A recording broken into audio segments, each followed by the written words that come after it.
x equal to, what do we got here? Y plus 2 root y. Oh, it might be.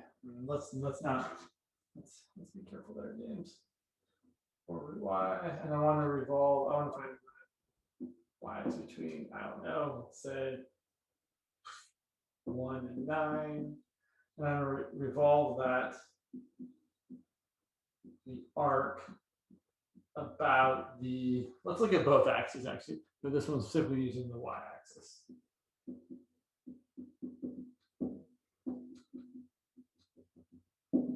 Okay, so here's what I'm going to say.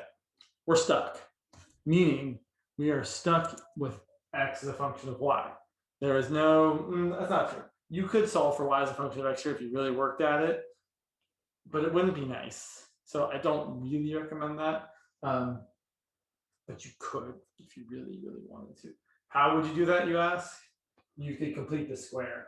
Okay, plus 4 here, plus 4 here, and then this could be y to the 1/2 plus 2 quantity squared. And then you could square root both sides and say the square root of x plus 4 is y to the 1/2 plus 2. And so then, oh, that's terrible. You don't want to, right? Nobody wants to do this. And then square both sides? That seems really silly. But I suppose if you really, really, really wanted to, you could solve this one for y as a function of x, but you shouldn't. And more importantly, you usually can't.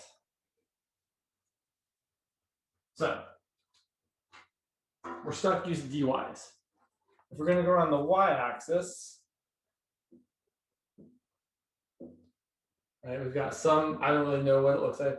So it looks like that, right? And if I revolve it,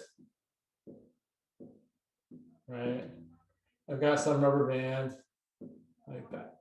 Here's a rubber band. And importantly, I need to know the radius of the rubber band because the surface area of the band is 2 pi r h d s. And the radius there, so let me ask you, is the radius x or is the radius y? Did we move out in the x direction or did we move out in the y direction? Would the radius be an x? The radius would definitely be x. So the problem is, right, we're not going to be integrating with respect to x, we're going to be integrating with respect to y.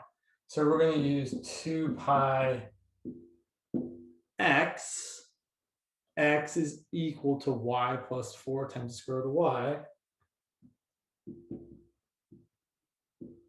That's our radius, which is equal to x, which is equal to that. And then our ds is, oh, sorry, I don't know why there's an h in here because I made a mistake. That's why there's an h in there.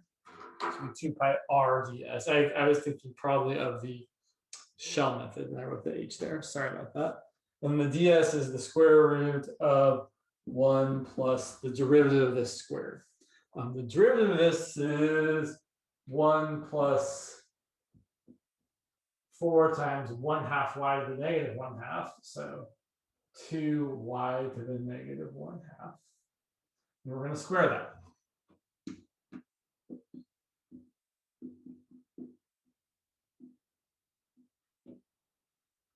So that would be how we would start off the integral around the y-axis. Just to point out, around the x-axis, the surface area of my rubber band. Well, now if I'm going around the x-axis, that's my radius. Is my radius an x or a y? We're doing some surface area, Daniel. Yeah, someone asked me this one. I don't know what problem it is. I modified it a little bit. I changed the limits of integration, but it's probably from homework number 4. Well, let me ask you guys. If my radius is from the x-axis to my band, is the radius x or y? It's a y. Totally. So in this case, it's going to be 2 pi times my radius, which is just y, times the square root of the same thing.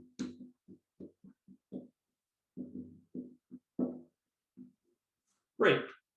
Let's square out that derivative and see what we get. So I'm erasing a picture here. And should grab a red pen. So let's see. 1 plus 2y to the negative 1/2 times 1 plus 2y to the negative 1/2 is looking like 1 plus 4y to the negative 1/2 plus 4y to the negative 1. That looks, this is the, let me ask you guys, do you know if you were asked to just set this up?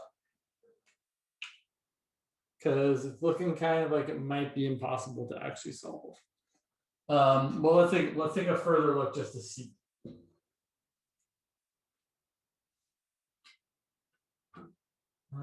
Yeah, it looks pretty bad. So yeah, if you put that in here, so let's look at this second one first. So if you do the integral of 2 pi y times the square root of 1 plus, yeah, I definitely think this must be a setup problem. At least if it was around the x-axis. If it's around the y-axis, nope, this looks pretty bad too. Yeah, I don't think there's anything else to do with this other than set it up.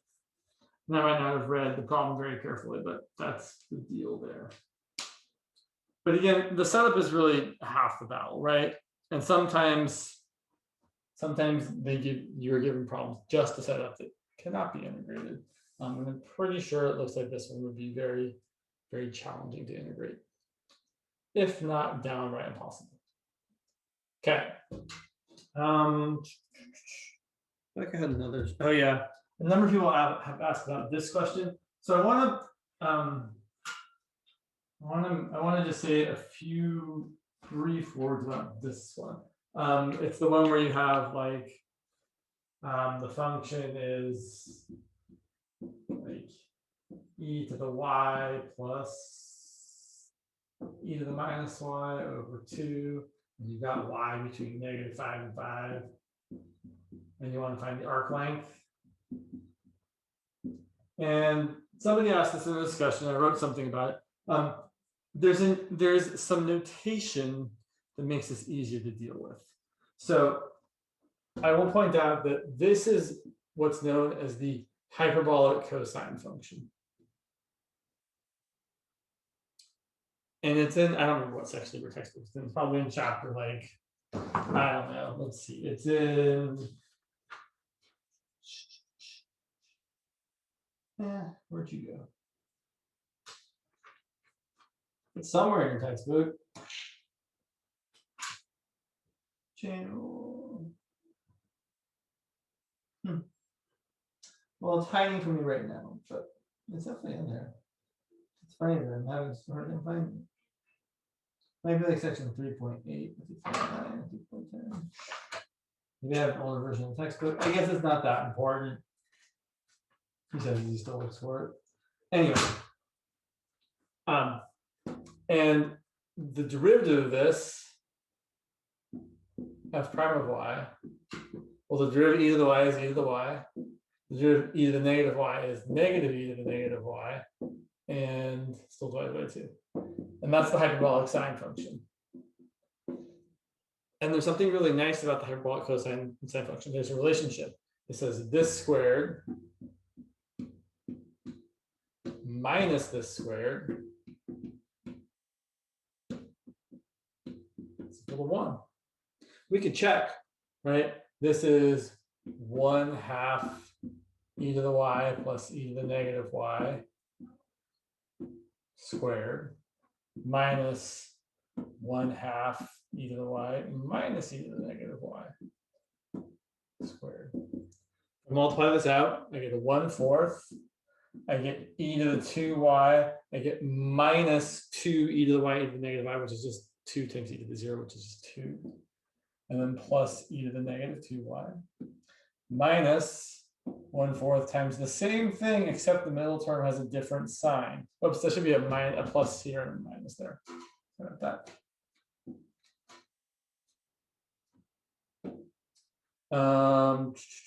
Yeah, plus e to the minus 2y. And look what happens. E to the 2y minus e to the 2y cancels out. e to the negative 2y minus e to the negative 2y cancels out. But 2 minus negative 2 adds together to get 2 plus 2, which is 4. And 1/4 2 plus 1/4 of 2, right? Or minus is equal to 1. Why 1/2? Because it's divided by 2. So I put the 1/2 out in front. Okay. So now here's the thing. I'm going to write this arc length much more simply. I'm going to say, if I want to find the arc length of f of y equal to e to the y plus e to the negative y over 2, which is the hyperbolic cosine of y from -5 to 5, then that's going to be the integral from -5 to 5 of ds, which is the integral from -5 to 5 of the square root of 1 plus f prime of y squared dy. But the derivative is the hyperbolic sine. So I exactly have the integral from -5 to 5 of the square root of 1 plus the hyperbolic sine squared of y, right? Because it's the derivative of hyperbolic sine, square it. And then, oh look, if I solve for the hyperbolic, if I add hyperbolic sine squared over here, hyperbolic cosine squared equals 1 plus hyperbolic sine squared. 1 plus hyperbolic sine squared. So this is the integral from -5 to 5 of the square root of the hyperbolic cosine squared. But that's just the integral from -5 to 5 of the hyperbolic cosine. And since the derivative of hyperbolic, or the antiderivative of hyperbolic cosine is also hyperbolic sine. It's not negative, it's just regular. So your answer would be the hyperbolic sine of 5 minus the hyperbolic sine of -5. Or writing it out, hyperbolic sine again is e to the y minus e to the negative y over 2. So that's going to be e to the 5 minus e to the -5 over 2 minus e to the -5 minus e to the 5 over 2. Fun times, which would just end up being e to the 5 minus e to the -5. For the surface area of this thing rotated around some axis, you would have to throw in, so around the x-axis, you'd be throwing in a y there, right? That's around the x-axis, and a 2 pi. And if you're going around the y-axis, you'd have a 2 pi times x, which is the hyperbolic cosine,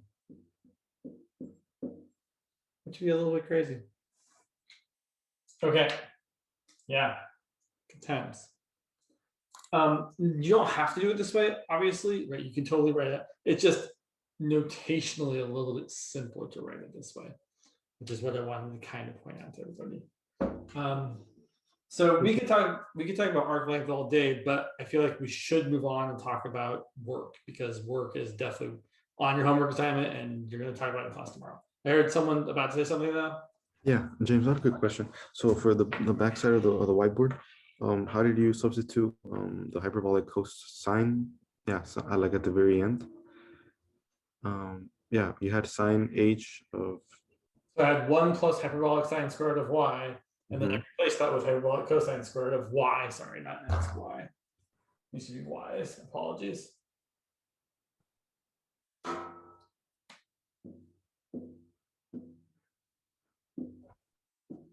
Because of this.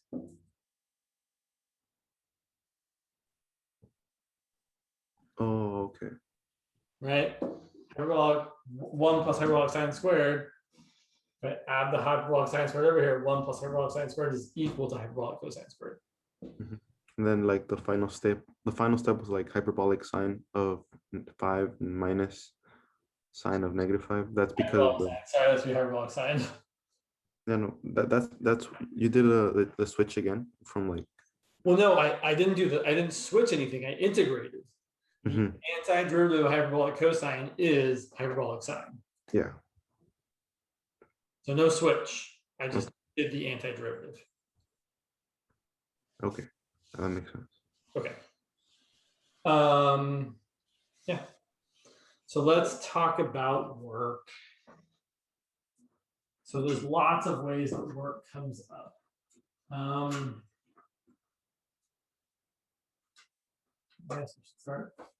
So you guys have lots of fun homework problems. Let's start at kind of the beginning. So work, yeah. Sure, let's do that. So when you're thinking about work, you really want to think about work, force times distance, or really like the distance against that force.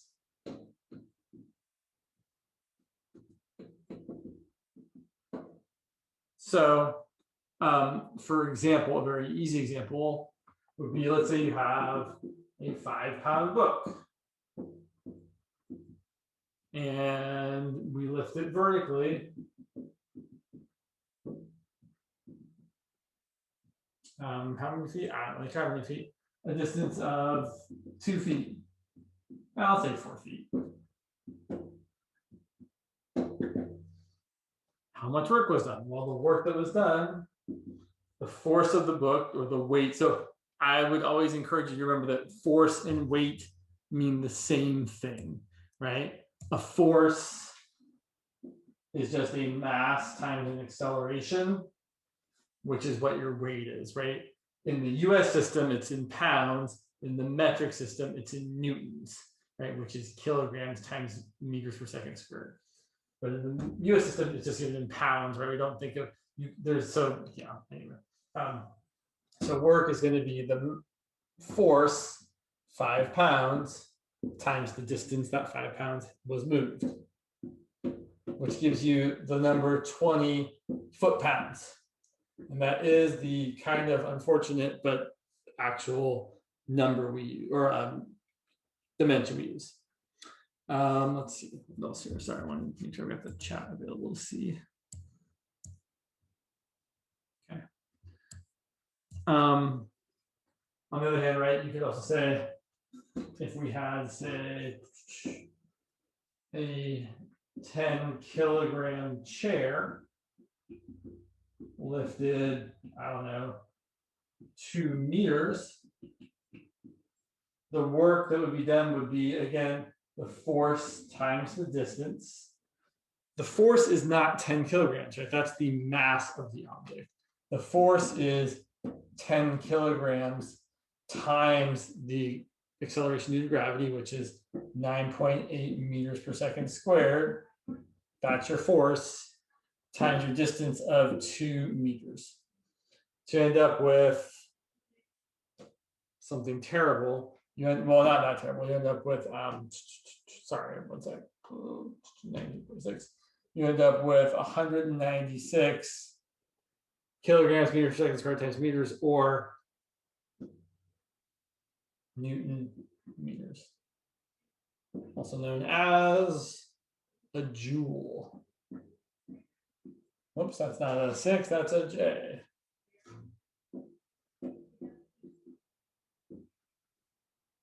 So work in the US system, foot-pounds. Work in the metric system, joules. And again, 1 joule is 1 Newton times 1 meter.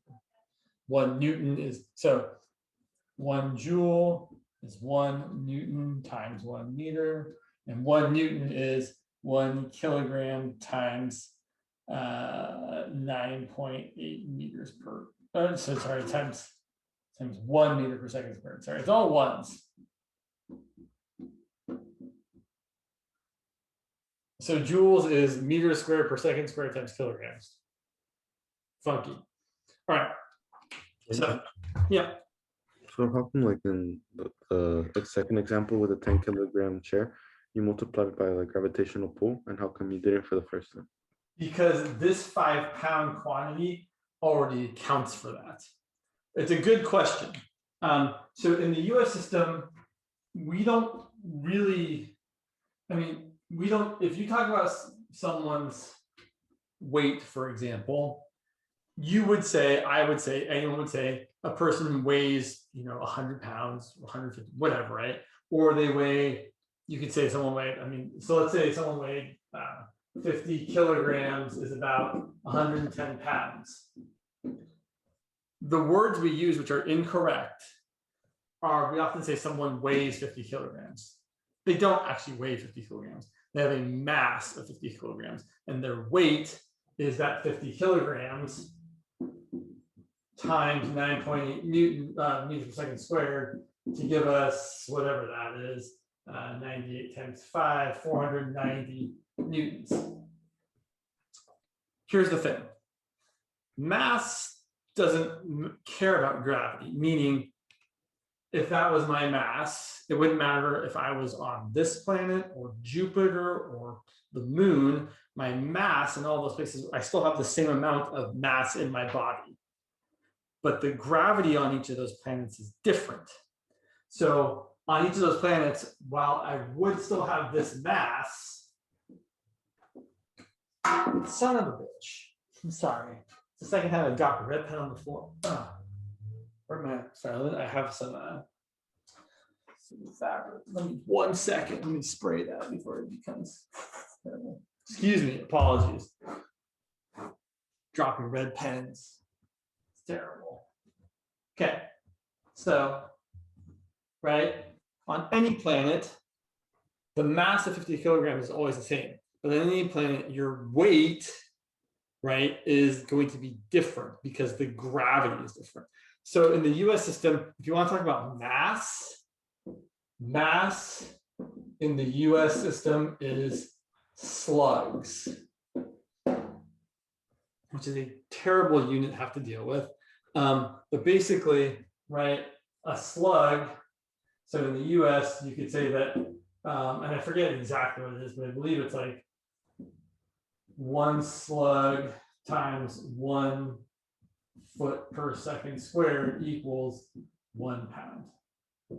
Let me look that up just to be absolutely clear, because I don't want to be giving you guys misinformation here. Slugs and pounds. Let's see what we get. Okay, 1 slug is 32 pounds. Yeah.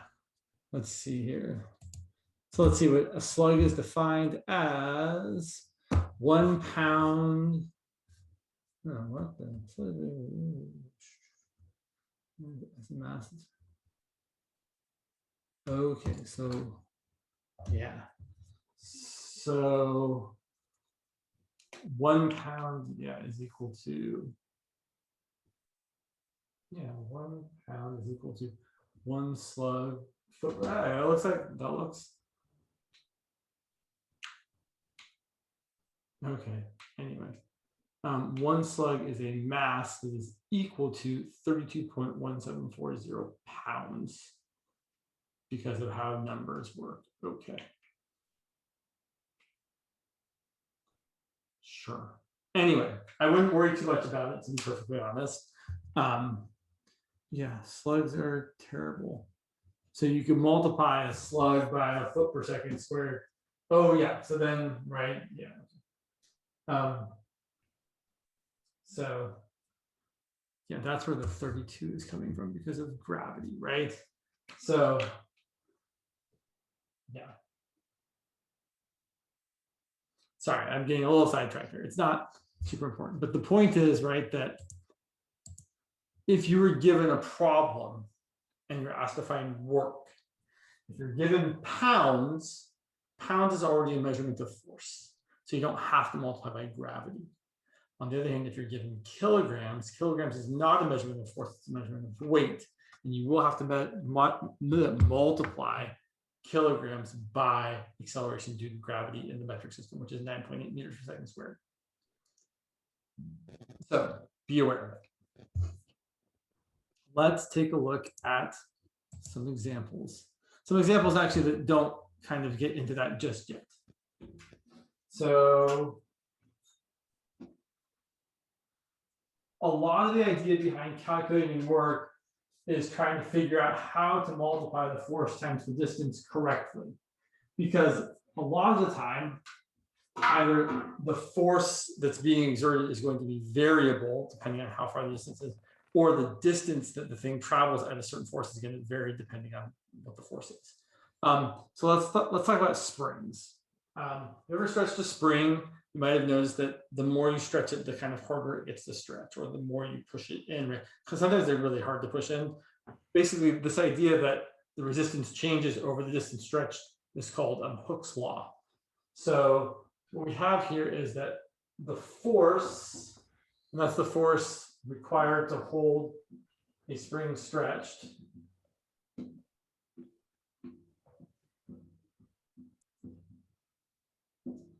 that force is proportional to how much stretching.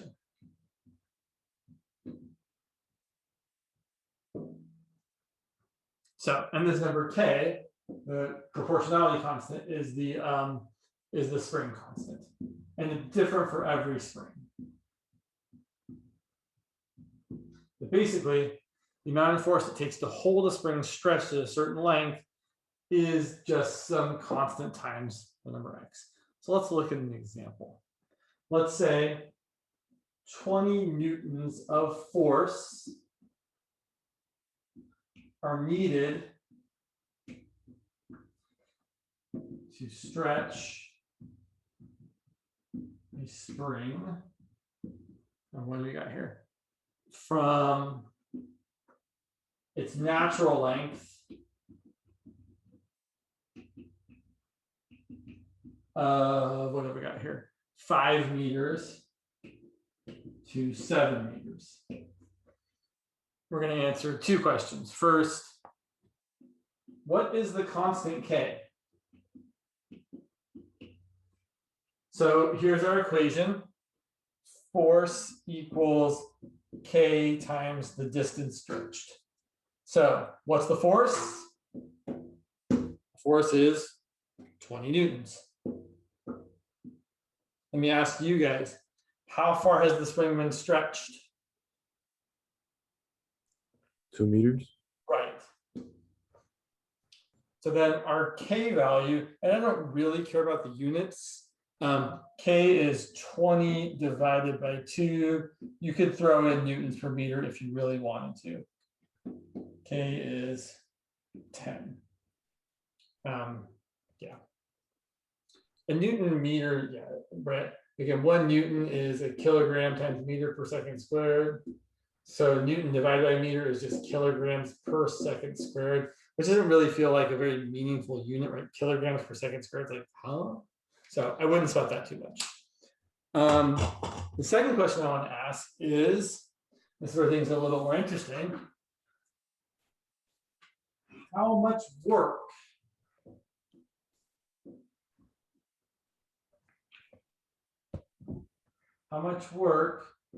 was done when we stretched it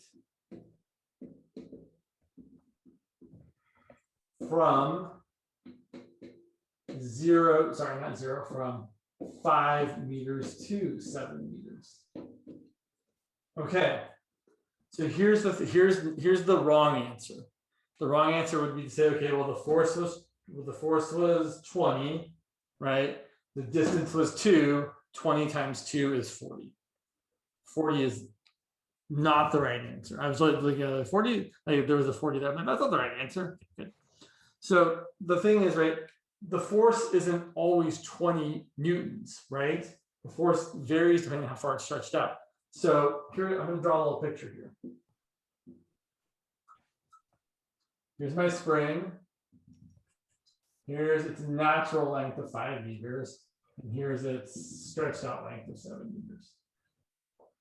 And here's what we're going to do. And this is kind of going to be very, very typical of our process every time. We're going to ask, how much force does it take to stretch it right there? Or sorry, how much, not force, how much work? So how much work do we do when we stretch it from here to here? And I'm going to say like this is from x to x plus dx. And the idea that we're going to implement is that since this is a very, very small change in x, the amount of force to have it stretch that far is essentially the same, right? The amount of force here, the amount of force there, since it's really, really, really close to being the same, the amount of force doesn't really change that much. So what we can ideally assume is that on this little interval here, the amount of force that we are needing is constant.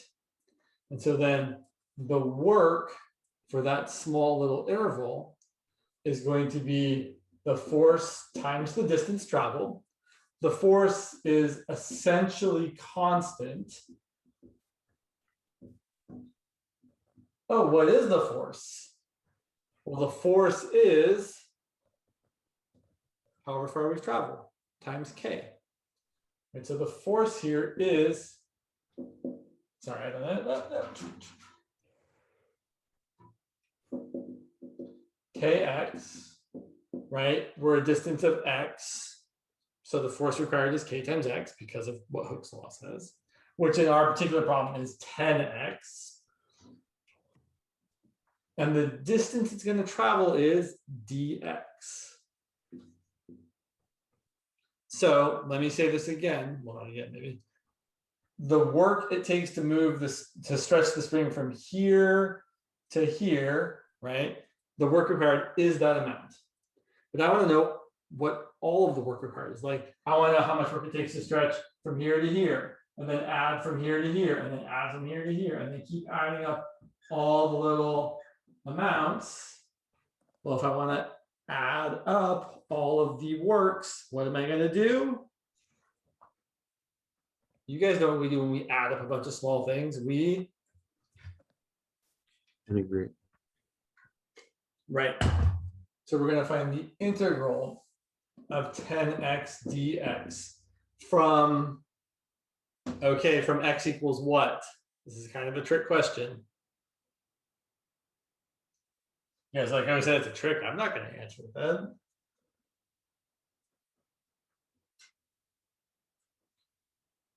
So here's the thing, right? The work, this Hooke's law constant, this kx thing, is where x is how much it's been stretched beyond its natural length. So when I look at this being the natural length, I'm thinking, oh, this is x equal to 0. Because when it's its natural length of 5 meters, it's been stretched 0. And over here, it's been stretched to x equals 2 meters. So we're going to integrate from 0 to 2. And then we do the thing, we integrate, we get 10x squared over 2 from 0 to 2, which is 5x squared from 0 to 2, which is 5 times 4 minus 5 times 0, which is 20 joules. Questions about this?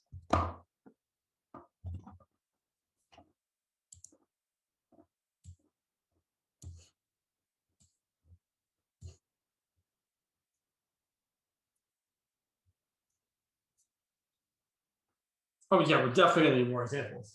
So actually, let's continue on with this example. How much work would it take instead to stretch the spring from 7 meters to, say, 9 meters? Well, same idea, right? We're just saying it takes, we know the work to stretch it. So work to stretch it dx is always going to be just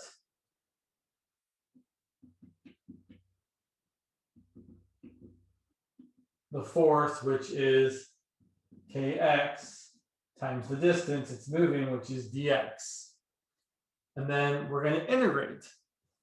So the work total, we're going to add up all of the work amounts.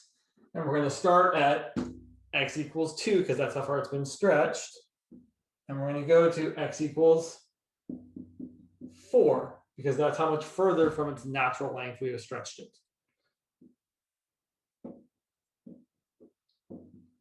We integrate that, we get 5x squared from 2 to 4. We plug in 4, 5 times 16 is 80. We plug in 2, 5 times 4 is 20. So it takes 60 joules to stretch it the same length, right? So from here to here, it took 20 joules. From here to here, it took 60 joules. Because again, it takes more work to stretch it further out because the force required to stretch it is proportional to how far it's been stretched. Up to a point, right? There are some physical limitations, but if you're not stretching it beyond like its stability, then you're fine. Wait, James, I have a quick question. So how come for the second example we went from 7 to 9 meters and you used like x equals 2 meters and x equals 4 for our bounds of integration? Right. So say your question again. Oh yeah, I was just wondering why you chose 2 and 4 as your bounds of integration. Right. Because when we start, so we're still looking at the same spring, and the same spring has a natural length of 5 meters.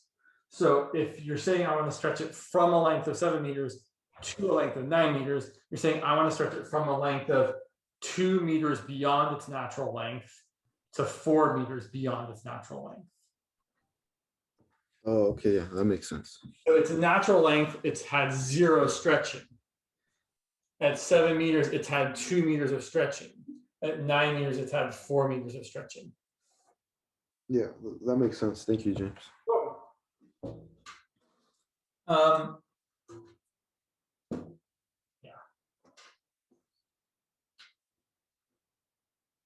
Let's look at some other types of examples. Let's say we have a 50-foot cable, weighs 100 pounds, the cable itself. And we use it to pull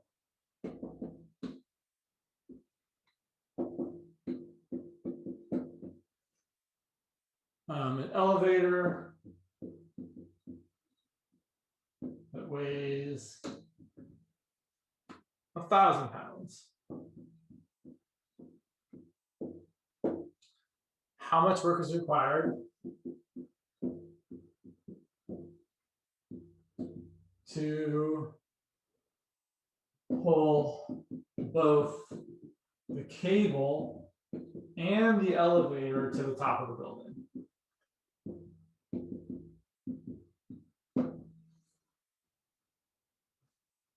Right, so meaning the entire 50 feet. Okay. And there's a couple of different ways people like to kind of visualize this.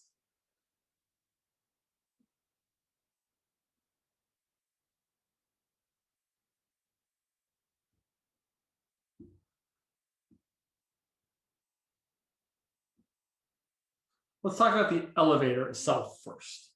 So the elevator, all 1,000 pounds, how far is that 1,000 pounds going to move? 50 feet. So the work for the elevator is actually really easy. The work for the elevator is just the force, which is all right there, times the distance traveled. That's going to be 1,000 pounds times 50 feet, which is going to be 50,000 foot-pounds. Okay. The work for the cable is a little bit harder. Okay, let's drop it on the other side.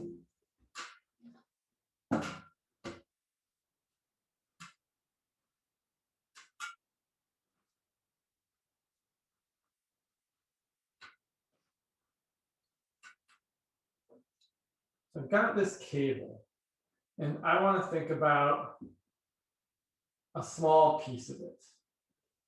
So, oh yeah, so yeah, people do really like to do this very differently. So yeah, I always do this kind of, and I'll try and do it more like other people like to do it. So I'm going to say that this is x equal to 0, and this is x equal to 50. And this small piece of cable has a distance of x to move. And again, for this small piece of cable, I'm trying to find the work for that small piece. Okay, so the work for that small piece is the force times the distance. The distance is just x. The force is another name for the weight. What's the weight of that small piece of cable? Well, 100. no, it's not all. So the entire cable weighs 100 pounds. Mhm. That little small piece doesn't weigh all of it, right? Yeah. So we know that so it's not 50 either, but you guys are on the right track. So we need to talk about the weight density of the cable. So if you take the 100 pounds and divide it by the 50 feet, the cable weighs 2 pounds per foot. How long is this part here? Actually, let me back that up. Let me ask a different question. What if this was 3 feet? How much would that section weigh? So it'd be 100 divided by 3. It's simpler. How much? What's the weight density of it? 2 pounds per feet. 2 pounds per foot. If there's 3 feet, how many pounds do I have? How much does each foot weigh?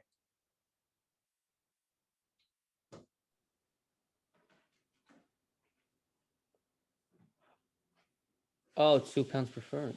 Right. Each foot weighs 2 pounds. If there's 3 feet, there's 2 plus 2 plus 2, there's 6 pounds. Right. So if it weighs 2 pounds per foot and it's 3 feet, you just multiply them together. 2 pounds per foot times 3 feet. Oh yeah, the feet cancel and you get 2 pounds. Okay, what if it was 13 feet? How much would it weigh? The answer is meant to be simple. 13 times 2. Right, and that's actually, I don't even care what that number is, it's 26, whatever. I just care that you said 13 times 2. Okay, what if instead it was dx feet long? How much would it weigh? Would it be 2 dx? Right, just like when it was 13, it was 13 times 2, and when it was 3, it was 3 times 2. When it's dx times 2. So the force here is going to be dx times 2 pounds per foot. I don't really care about the units though, to be honest.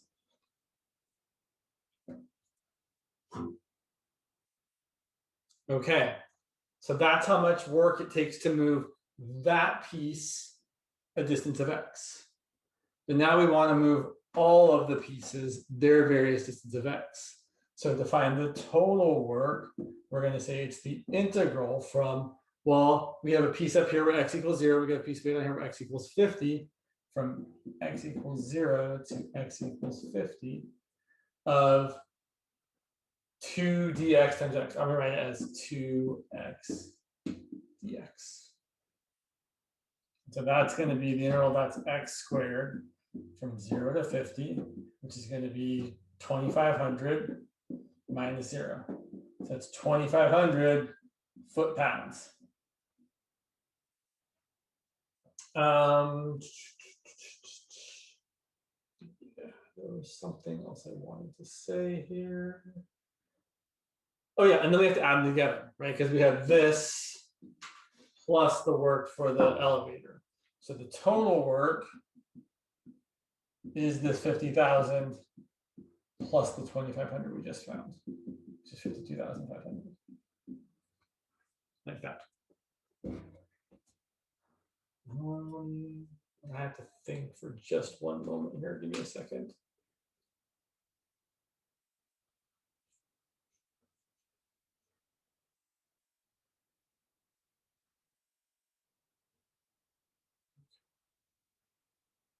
Yeah, that's kind of, there's always kind of multiple ways of imagining these things, and it can take some practice to really kind of get good at it, or even okay at it. Let's see. James. Yeah. So I just had a good question as to why, again, we have 100 pounds divided by 50 feet. Like, is that the force? Would that be equal? That's the force. Well, that's the force density or the weight density. So this cable weighs 2 pounds per each foot. Okay. And I guess I maybe I forgot to say that the cable has a uniform density, meaning the weight is distributed equally throughout it. It's not all like bunched up somewhere. Mhm. Yeah, there's something that I'm trying to think of here that is not wanting to come to me right now. Sorry, I know there's another way of imagining this that might be, I don't think is better, but it could be better. Wait, James, I know you just explained this, but could you say it one more time as to why we did 50 feet? Does it have something to do with like distributing the weight across the entire thing, or? Well, yeah, so again, right, this cable is 50 feet long, right? Yes. Right. And we said it weighed 100 pounds. Okay. So the 100 pounds divided by 50 is 2 pounds per foot. Oh, okay. I just didn't realize I didn't write it anywhere that the thing was 50 pounds. So maybe that's why I got confused. 50-foot cable. There we go. I just wrote a cable. Okay, thank you. Yeah, sorry, brain. Why don't you want to see the thing? So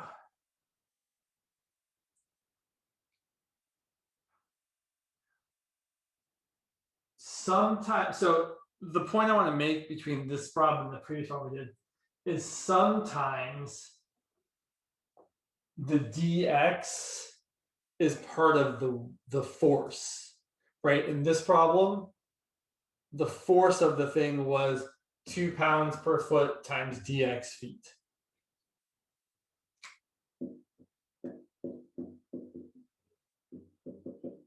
Right? And the distance it traveled was x.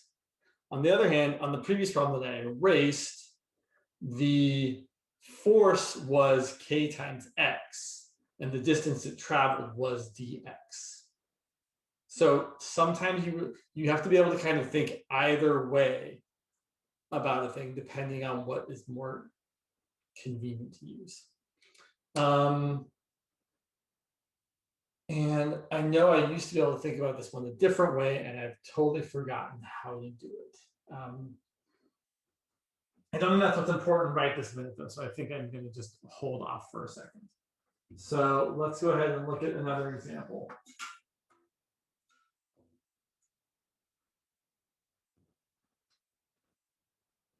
Although this next example definitely has some of that in it. So let's look at a similar example. Let's look at what I typically refer to as a leaky bucket example, which I think I have a good. Let me grab a problem before I just make one up because they can be terrible. Yeah.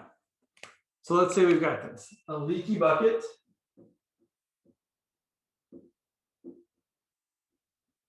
Weighs 5 pounds when empty. All right, 5 pounds. Yeah. And it is pulled up by a 20-foot uniform rope. Sorry.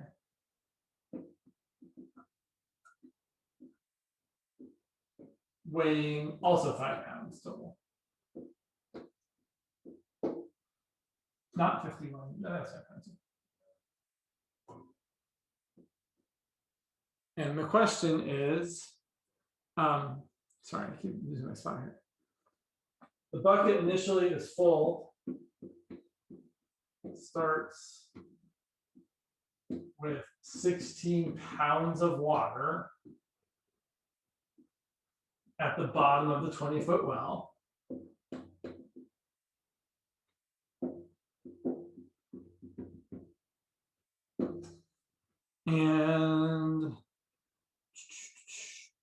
And although I think this is stupid, the problem is afraid. I don't want to say that it's dumb.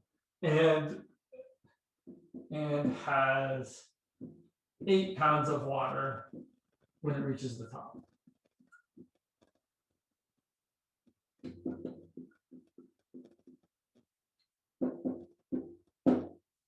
how much work was done lifting it up.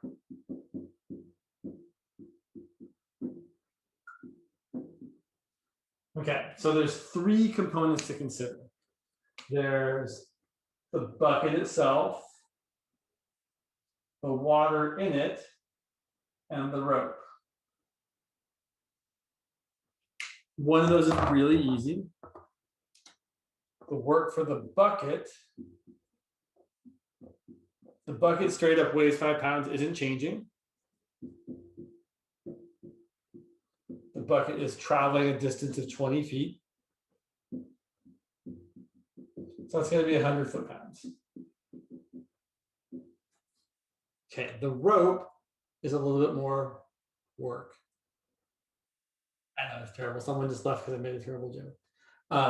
So the work for the rope is going to be very, very similar to the last problem.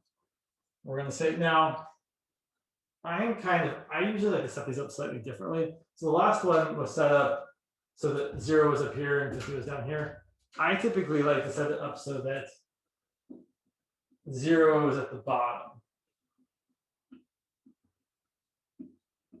And I like to use Y instead of X, but either way is fine. So if I'm thinking about this little section of rope here, that little section of rope is going to travel, well, this distance is Y, this distance is 20 minus Y. So that work for that rope is going to be, again, the force times the distance.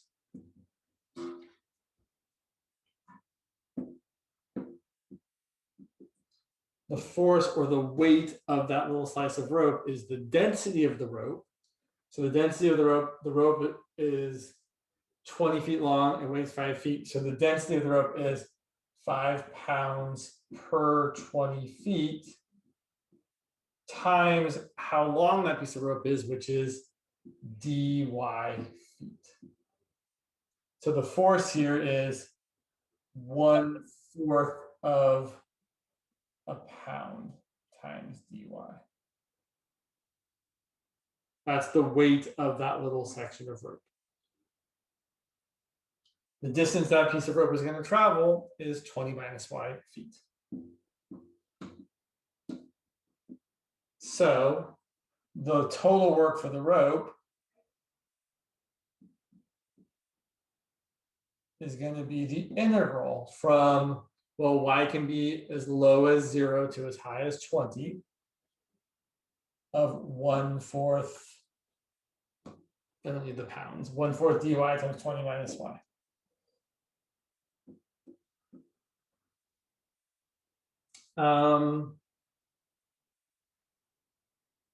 Interesting. Which then is going to be, right, we can integrate this, we get 1/4 times 20y minus y squared over 2 from 0 to 20. We get 1/4 times 20 minus 20 is 400. So 20 times 20 is 400. And 20 squared is 400 divided by 2 is 200. So you get 1/4 of 200, which is 50 foot-pounds.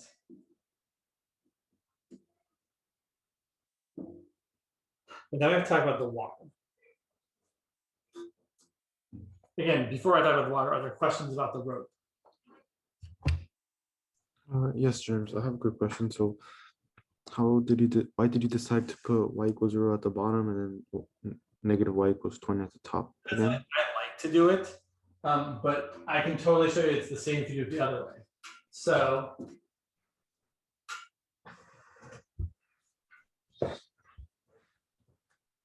if you do it this way, where you have y equals 20, sorry, y equals 0 at the top, and y equals 20 at the bottom, and you're doing this small section here, and this is dy, and now this is y.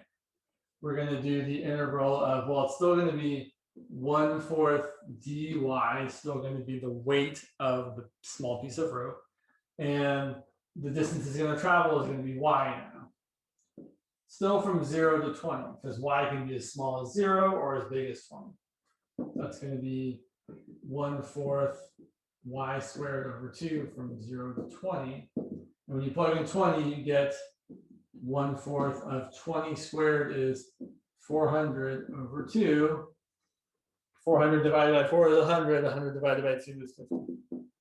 Same as. Either way works. I'm just more, I've done it this way for so long, I'm more comfortable doing it that way. But you can set it up either way as long as you're careful. Does that answer your question? Yes, James. Thank you. So now let's talk about the water. So let's say this is the part that is always a little bit challenging. So let's say we have, let's say we pulled the bucket up to here.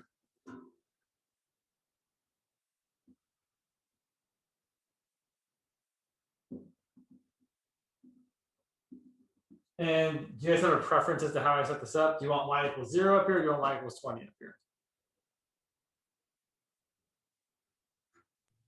Y equals 0. Okay. This is y equals 0. This is y equals 20. And y to go. So how much water? Well, so first of all, we have to figure out how much water is in there. So we actually need to do a little bit of linearizing for a second here. So we know that at the bottom, there are 8 pounds of water. Sorry, it's 16 pounds of water. And at the top, there's 8 pounds of water. And we're losing the water like at a consistent rate. So I'm going to travel 20 feet. Basically, here's what I do. I say when y equals 20, the weight of the water is 16. When y equals 0, the weight of the water is 8. So if I want to find the weight as a function of y, the weight of the water is going to be, well, it's going to be linear. And when y is 0, I'm going to get 8. So I'm going to get something plus 8. And when y is 20, I'm going to get 16. So I'm going to get like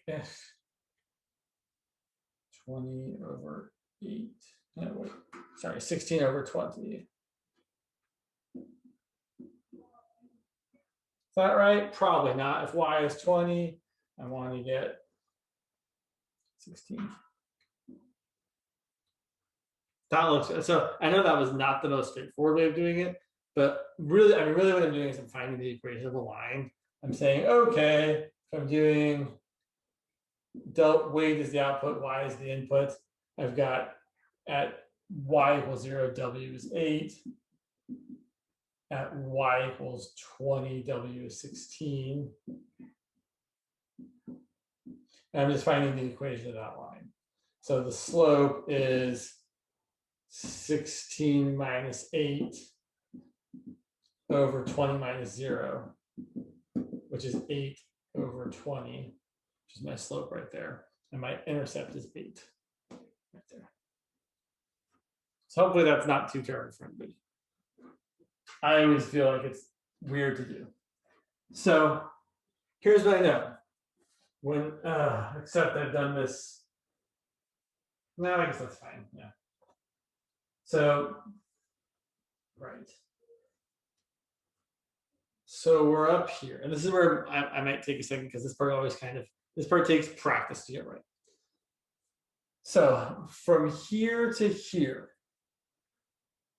what's constant, what's changing, or what's approximately constant? Well, yeah, this is where I really have to kind of think about like what we've got.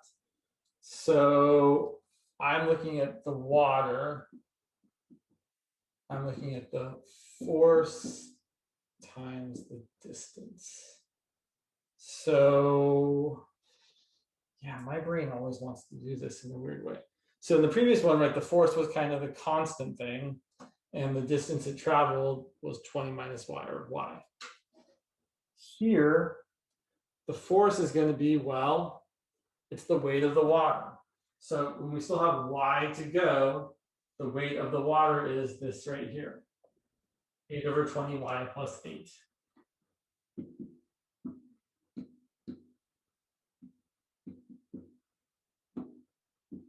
That's how much the water weighs.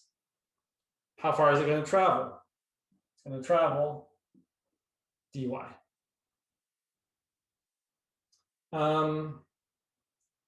Yeah. Give me 1 second.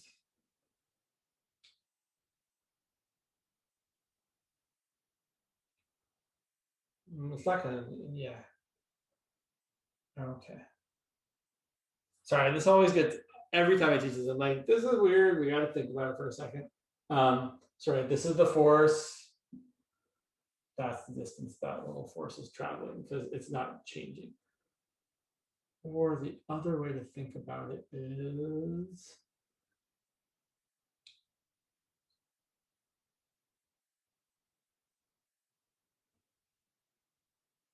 yeah, okay, sure. There are multiple ways to think about it. This is the way I would encourage you to do it. So doing it this way, then the total water work would be the integral of this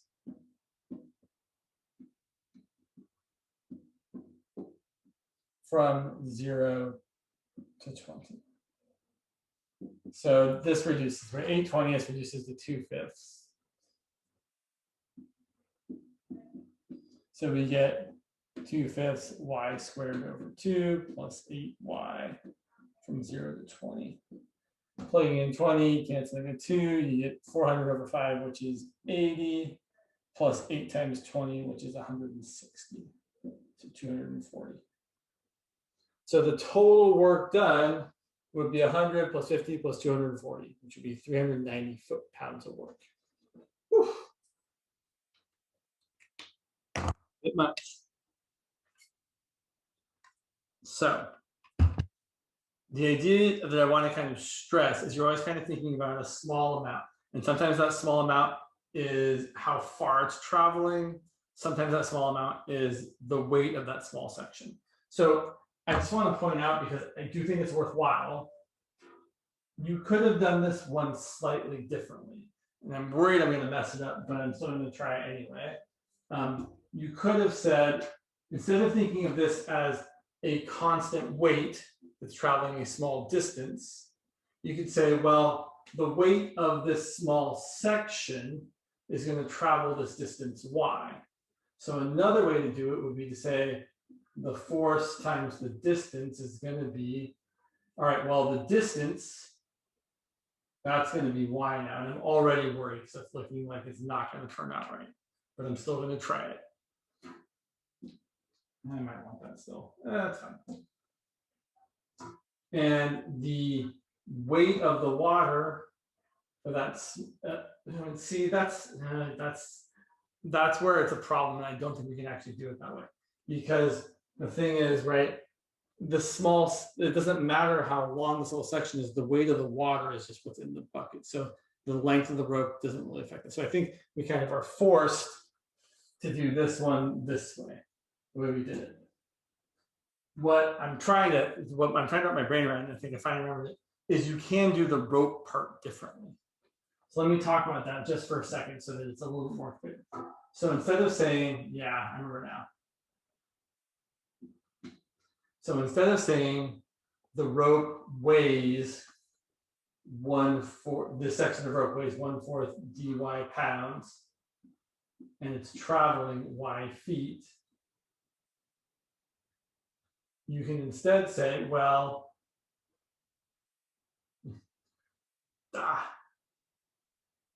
yes, oh, come on, brain, you've almost got it. You can instead say this section of rope is going to travel dy feet. And so it's kind of weird. Yeah, it's really weird. So this section of rope is y long, and it weighs 1/4 of a pound per foot. So it's y feet, and it's 1/4 pound per foot, and then it's going to travel dy feet. It's still the same thing. The reason I mention this is because it becomes, sometimes these problems you don't always go all the way to the top, and then you have to kind of do it one way versus the other. So the way I'm usually imagining how the rope works is you're saying this small slice weighs a certain amount and it's going to travel that far. But you can also say this whole chunk weighs a certain amount and it's going to travel this far. And then the smaller chunk weighs a certain amount, it's going to travel this far. And the smaller chunk weighs a certain amount, right? So you can kind of think of it either way. It's a little bit weird. Yeah. Okay. So let's talk more about work. Because in addition to talking about things like this, we can talk about the work required to pump a fluid out of a tank. The idea is still the same.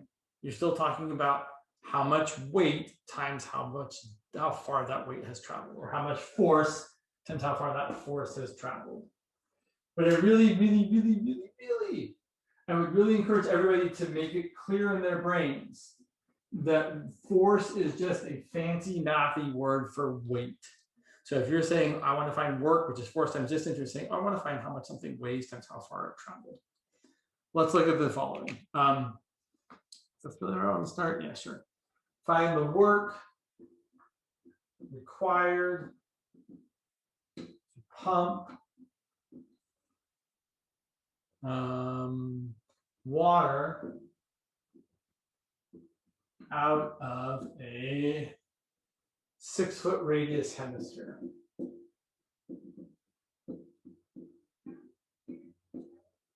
And is it completely full? Nope. Hemisphere bowl that is filled to a depth of 3 feet.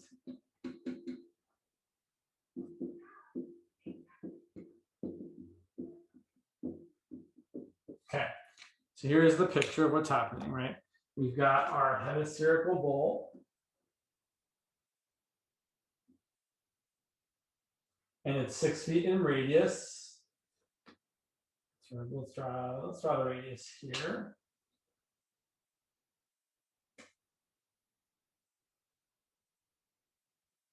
So the radius. And it's filled to a depth of 3 feet. So, right here.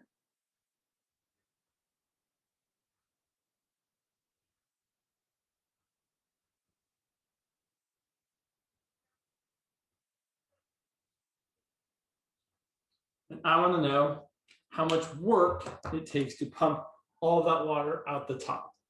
So I'm like, right, I've got some vacuum thing here, right? Some pump. And I want to know how much work it requires to get it just out the top. So just high enough. Okay, so let's set up our system here. Let's say that this is y equals 0. This is y equals 6. Y equals 3. And the problem is, depending on how deep the water is, right, the water that's deeper is going to take more work to pump out because it has to travel further.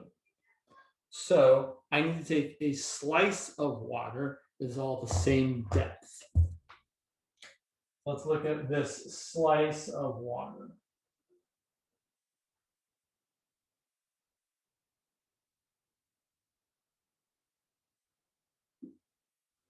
So I want to find the work required to move that slice, which is going to be the force, aka the weight of that slice, times the distance it has to travel. So one key thing to make this happen is you have to think about where your slice is at. Well, it's at an arbitrary height. It's at a height of y. So let me ask you guys, how far, if it's y high, sorry, I said that, I'm sorry, I'm just doing this the way I usually do it. Apologies. We want to think of this being y. Right, from 0 to this being y is a measure of y. So, easier question now. How far does this slice have to travel? Just y.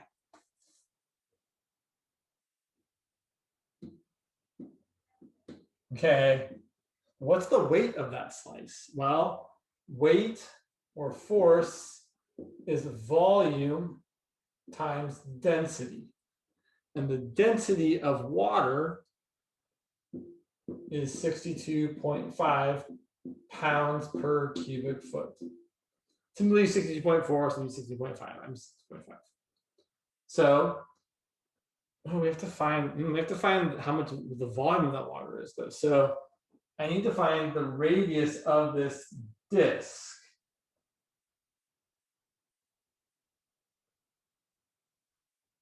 So here's what I know. I know that this triangle is a right triangle. It's got a hypotenuse of 6, it's got a height of y, and it's got a base of r. So I know that y squared plus r squared equals 6 squared. So the radius r squared is 36 minus y squared. And I could solve for r, but I don't need to, because the volume of that slice is just the area of the circle, pi r squared times the thickness, which is dy. So this is pi r squared dy times 62.5. Right? It's the density times the volume. So here's what you've got for the work for our slice. It's 62.5 times pi times r squared, but r squared is equal to that, times y times the dy. Whew. So now the total work is going to be the integral from, okay, what are our limits of integration going to be? What's the lowest y goes?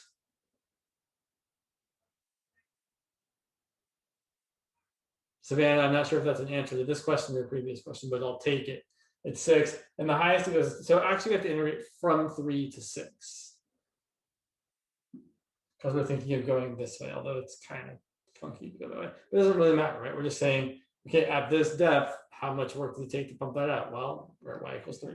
So it's integral from 3 to 6 of this hot mess here.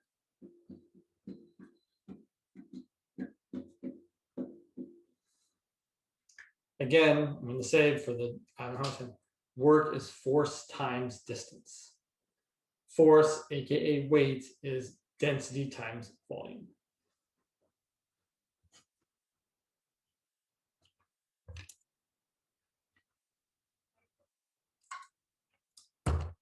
Let's look at another example.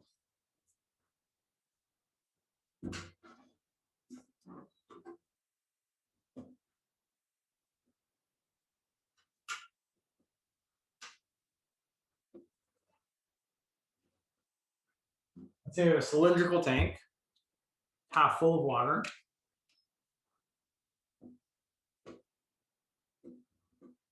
It's starting to go.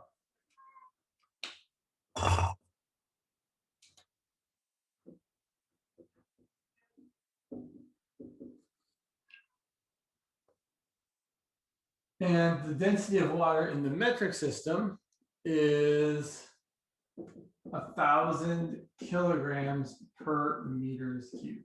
I should say this is the mass density, right? It's mass divided by volume. The one I gave you before was a weight density, right? Which was of weight divided by volume. There's a slight difference. How much work to pump it out the top? I didn't say, let me draw the cylinder instead of saying what it is. The cylinder has a radius of 2 meters and has a height of, let's say, 10 meters.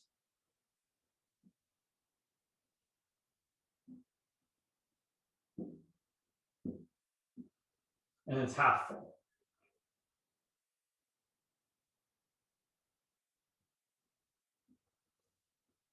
So again, we want to find the work required to pump out a slice at a particular depth.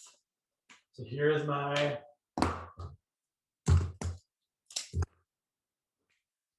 slice.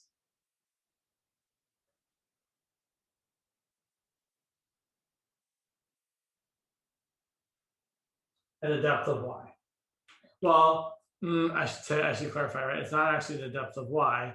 It's at a depth of 10 minus. What do you mean when we say deep, right? I don't know how to say how deep it is. I would just say it's y from the top, right? If this is y equals 0 and this is y equals 10.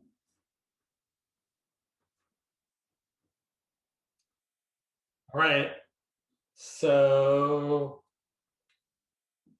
work is force times distance.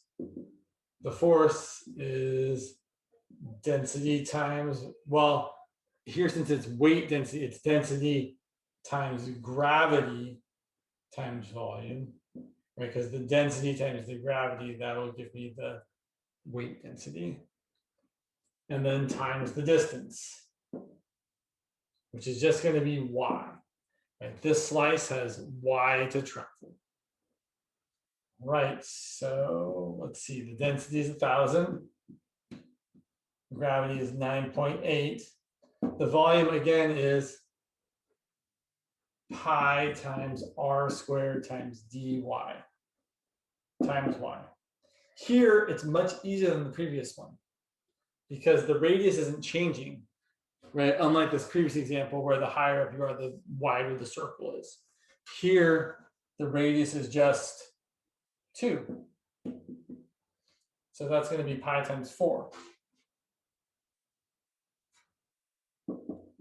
So this is actually much nicer. Right, I've got the total volume is the integral. I can pretty much pull all this out. I'm not going to because well, let's see, I've got right 1,000 times 9.8 is 9,800 times 4 pi times the integral of y dy. Y goes as the smallest by value is going to be y equal to 5. The largest by value is going to be y equal to 10. And this would come out to be something. Terrible numbers, right? Questions about this?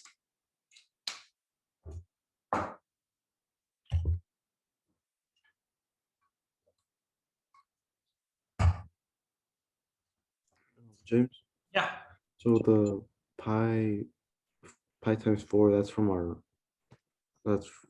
force, or is that from our part of our distance, or part from, is it a part of our distance? So all this is part of the force. Okay. So right, because the force, again, right, force is volume times density. And volume is just area times thickness. And density is the mass density, which I guess they could call this delta M, times gravity. So that's what we have. We have the area, which is pi r squared. We have the thickness, which is dy. We have the mass density, and we have the gravity. And how come we have to multiply by the gravity? Is it to like for our unit? Because in the metric system, we are given a density as mass per volume, right? This is mass per volume. Whereas in the previous problem, we were given the density as weight or force per volume. Oh, so in weight per force per volume, that's already included, like that. Right, we've already, the weight per volume has already included the acceleration due to gravity. Oh, okay.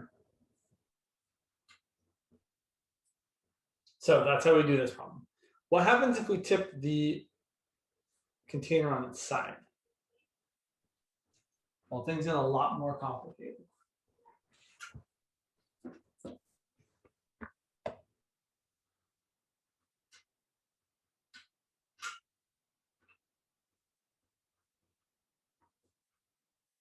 Let's say we tip the container on its side. It's going to look something like that. Still 10 feet long. 10 meters long, sorry. Still got a radius of 2 meters. And now it's still half full.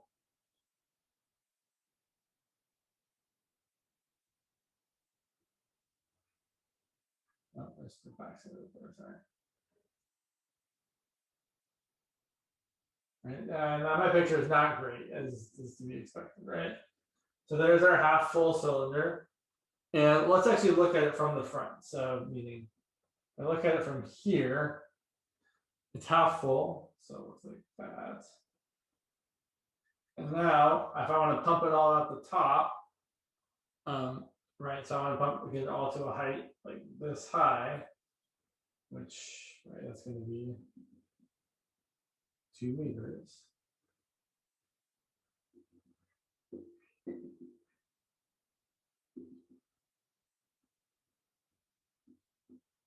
I want to know how much work it's going to take. So I have to do the same sort of thing.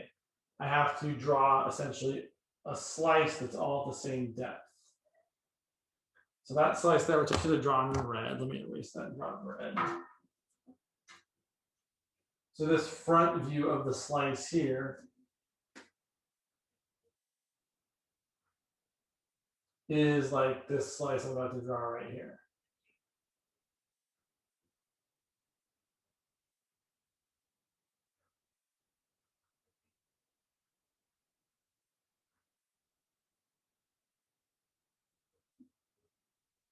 Right?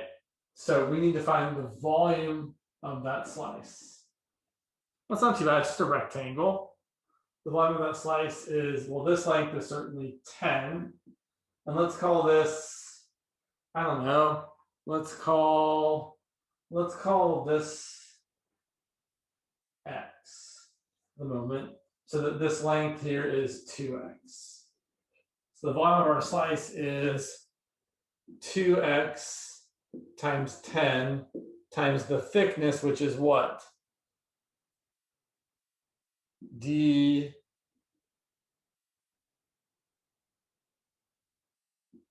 is it like fine? I don't want to play with it. It's all right. dy. So I need to figure out what x is in terms of y. A lot of the times when you have this sort of situation, it's always going to boil down to drawing a line connecting the center of your thing to the corner where your kind of slice touches your edge. So if I look at this here, this length here is 2. This length here is x. And this length here is, well, I know that this length here is y. So this length here is y minus 2. Because 2 plus y minus 2 gives you y. Oh, except I've done this in a poor way. So this is one way you could do it. It would be terrible to do it this way. And so this is where it really is important to kind of pick the most convenient kind of center of your coordinate system. So instead of doing it this way, let's reimagine it. Here's why. If you do it this way, you're going to have, right, y. It's going to be terrible. Let me just point out what we should do. Instead, we should do this. We're going to say that this here is y equals 0. And this down here can be y equals 2. And it doesn't really matter, but this up here is y equals negative 2. So then we get to call this part just y. Because from, right, I know it's getting a little bit messy, but if this is at y, then from 0 to y is just y. Whereas from 2 to y is y minus 2. All right, so x squared plus y squared equals 2 squared. So y equals the square root of 4 minus x squared. But that's not what I wanted. I wanted x. Sorry, these things are bright. I'm like, oh gosh, okay. X equals the square root of 4 minus y squared. And that's what's going to go right there. So the volume of our slice is 2 times 10 times the square root of 4 minus y squared dy. And now we have to add those all up. So it's going to be the integral from 0 to 2 of the volume of my slice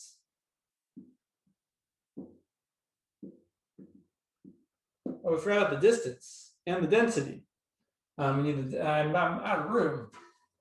Let's move this down here. Sorry, so right there's the volume.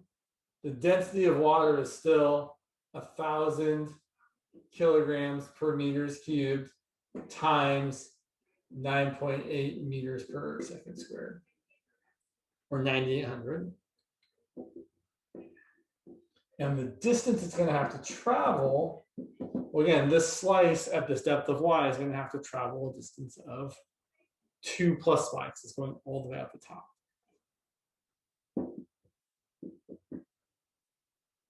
Okay, so now our total integral is going to be that the work is the integral of our volume, 20 times the square root of 4 minus y squared, times our distance, times our density. Sorry, yeah. And we're going from 0 to 2 because that's where there is water. Whew. Looks real fun. Now, here's the thing about this integral. It's kind of terrible. In fact, we can do both of them. We should do both of them. Let's go to the other side.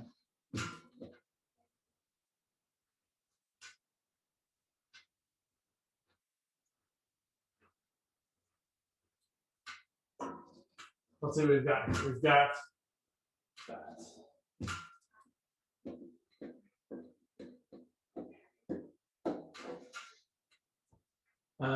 We can go up to 20 as well. Let's make that 20 times 9,800 is 196,000. 20, maybe I got too many zeros there.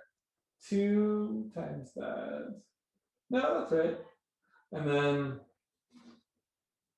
square root of 4 minus y squared times y. Let's distribute.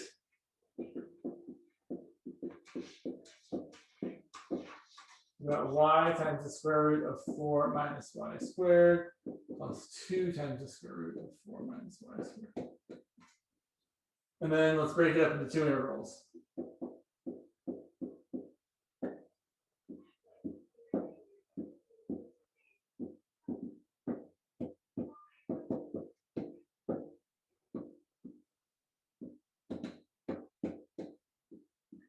Okay, so here's the deal. This here is part of the circle, right? If you have x equal to the square root of 4 minus y squared, that's just the circle of radius 2. It's actually the right half of it. But you're going from y equals 0 to y equals 2. So you're getting like this quarter of it. So this is going to be 2 times 1/4 of pi times the radius squared. Great, no big deal. That's going to be just, looks like 2 pi. Yeah. And then this part here, you can do a u sub for. You can let u equal 4 minus y squared. Du is negative 2y dy. Negative 1/2 du is y dy. Just becomes the integral of negative 1/2 square root of u.